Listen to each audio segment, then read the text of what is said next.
Hi, this is Andre the Real, and you're watching True School Sports. It's personal between me and you, and I'm going to do you some serious harm, you big stiff idiot.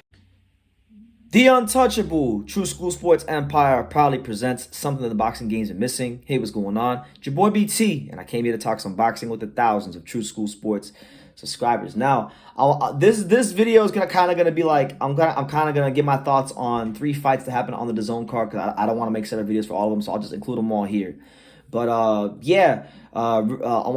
talking about Richardson Hitchins' fight against Yomar Alamo, Raymond Ford's fight against Sicario Lucas, and Thomas Mattice against Christian Tapia. So we'll start with the co-main event, which was Richardson Hitchins versus Yomar Alamo. Now, this was a fight that was had a lot of eyeballs on it because, you know, the line of thought was that if Richardson Hitchins won and Montana Love won, that was going to be the next fight for these two at 140.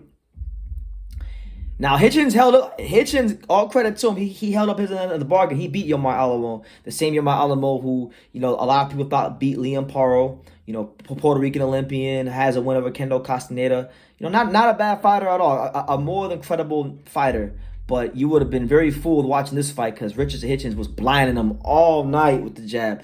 I mean, for Christ's sakes, I've been hearing a lot from people, my New York box people, about Richardson Hitchins, and you know, I had only seen him fight one time a couple years ago against Arrhenius Mendez, and I wasn't like overly impressed.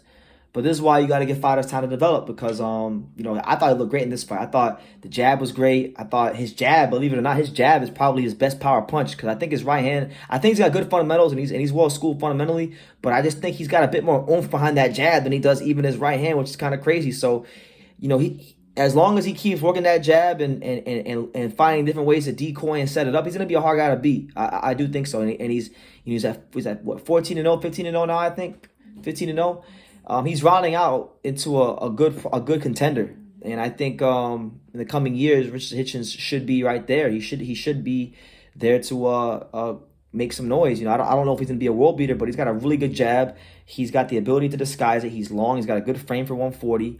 My only thing about him is, you know, I'm not so sure if he's gonna punch hard enough to get the respect of the top guys, but you know, with the jab like that, he's gonna give some guys some problems because Yomar Alamo is no bum, but you would have thought he was because with the way Richard Hitchins was beating him and just piercing him and painting him with that jab over and over and over again. So you know, haven't been the highest in the past, but I would say for Richardson Hitchins at this point in his career, that is a career best performance, and he has a lot to be proud of. So much respect for him for talking shit, talking a good game, and backing it up when the lights came on. Much respect to him.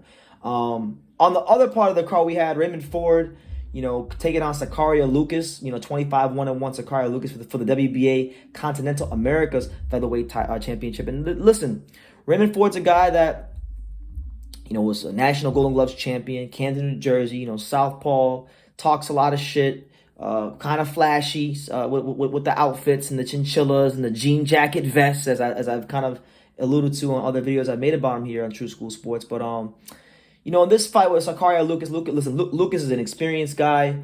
Lucas can punch. Lucas was a live body who was very determined throughout the fight. And I give Raymond Ford a lot of credit. I thought this was a very, very patient, mature performance from him because, you know, I feel like earlier in his career, he would have maybe not have thrown certain punches, but, you know, I love the way that he was throwing the lead left hand, digging it downstairs, and then coming back up with the right hook.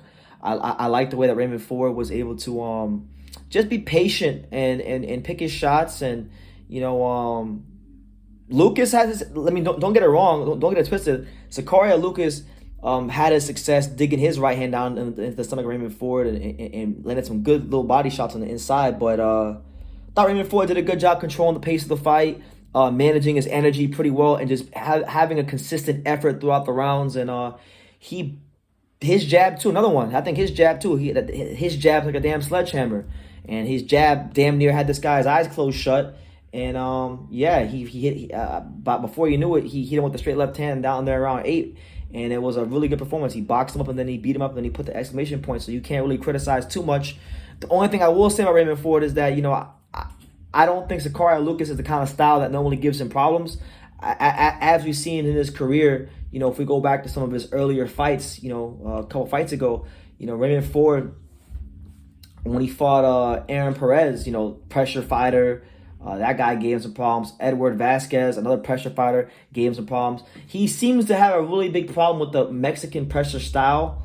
And he's gonna be going up there in the rank soon. So maybe if he fights Mauricio Lara, those problems rear their ugly head. They can rear their ugly head. And now, if I was Eddie Hearn and the fine folks at Matchroom, I would look at trying to get him another fight against that type of style, because with the way he fights, he's got like he kind of holds that right hand. He's a southpaw. He holds that lead right hand kind of low, and then he doesn't really have like much of an active guard. So if whenever Raymond Ford's fighting fighters who aren't that fast and that don't push the pace on him, then he's gonna have success. He's gonna pick his shots, look pretty on the outside, light you up with sharp punches and sharp combinations, and ultimately he's gonna get you out of there and have his way. But then we've seen it in the Edward Vasquez fights and the Aaron Perez fights, when you have somebody throwing 3, 4, 5 punches coming forward, defensively responsible, putting intelligent pressure on them, that punch output dips significantly, and the hard grown man punch output really dips, and he kind of goes into a defense mode. So I want to see him in there with that style again. If they're going to throw in there with Mauricio Lara, then good luck to him. He's going to need it. But if not, I want to see him in there, either rematch one of the two. I like to see either the Aaron Perez rematch or the Edward Vasquez rematch, because they're both close fights. I mean, the fight against Perez was a draw, and the fight against Vasquez was a split decision. So it kind of tells you like where he's at with that style. But as far as this fight, no criticisms. It was punch perfect performance. So shout out to Raymond Ford. And then the last fight I want to get to, which I think might have been one of the most competitive fight on the card. You had Gunner Man Thomas Mattice taking on the 15-0 Christian Tapia. Now, I've been following Thomas Mattice since 2018, back when he fought Rolando Chinilla on Showbox. And Mattice is one of these guys that's, he's a big guy fighting all the way down at 130. I mean, he's a 5'9", 130-pounder with 73-inch reach. So we're talking about a guy with welterweight, 154 type reach fighting at 130. Good right hand, good fundamentals. That's a hard problem for anybody, but he hasn't always had the best of luck in his career. He had that fight with Luis Melendez that a lot of people thought he won, and he got the wrong part of the decision. Same thing goes with Isaac Cruz. He fought Isaac Cruz a couple years ago in Philadelphia, lost a majority decision, lost a close fight to Will Madera years before that. So he's always been a fighter that has the tools to succeed, but due to maybe him being a bit of a front runner and fading down the stretch, he always seems to let himself down. But he had a fight here against really good Puerto Rican fighter in Christian Tapia, 15-0. Tapia, a guy that has already beaten Luis LeBron and Mason Menard and Carlos Colon and some decent wins on his resume. So it was a good fight. Gunner Man Mattice had knocked him down a couple of times early on, and you really saw him impose that size advantage early on. And it looked like early on, after 2 knockdowns, that he was going to get him out of there in the early to middle rounds, but that didn't happen. That never came, and then Tapia kind of counter-punched his way back into the fight.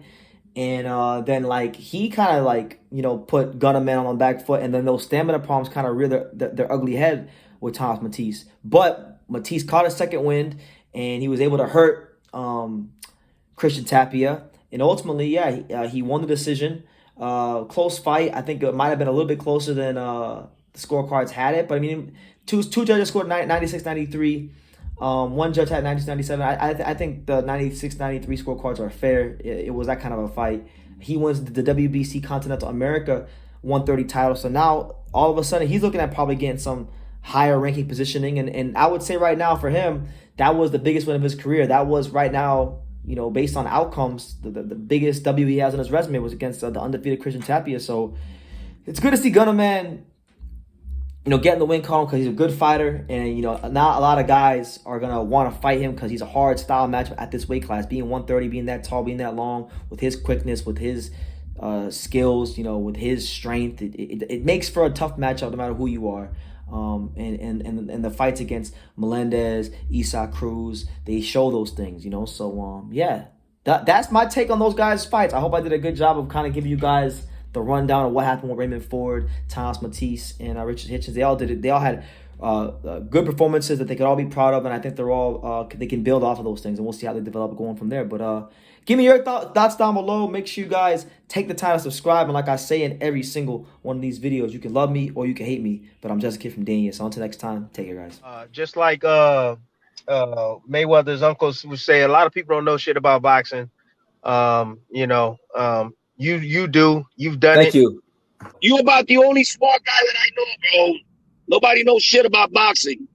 I appreciate it, man. I want to say, man, make sure to follow True School Sports, always covering boxing at the highest level, man, and make sure to subscribe to his YouTube channel. Follow him on Instagram at Just a Kid from Dania as well. He the plug.